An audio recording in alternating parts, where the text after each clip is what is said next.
Most antidepressants available today rapidly increase the amount of the neurotransmitters serotonin and/or norepinephrine in the synapse. However, improvements in symptoms in patients and mice usually don't occur until weeks after starting the treatment.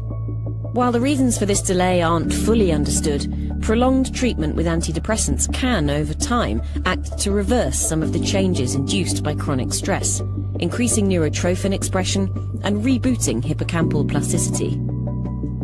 Non-chemical treatments for depression, including electroconvulsive shock, also promote hippocampal plasticity in mice.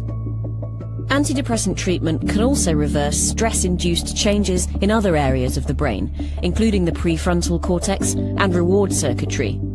Different treatments may target different regions to improve symptoms. Recently, the drug ketamine was found to have rapid antidepressant effects in patients with depression as well as in rodent models, with effects lasting for days. The mechanism behind this is an area of active research. Ketamine blocks a type of synaptic transmission, leading to activation of a number of signaling pathways and increasing neurotrophin expression.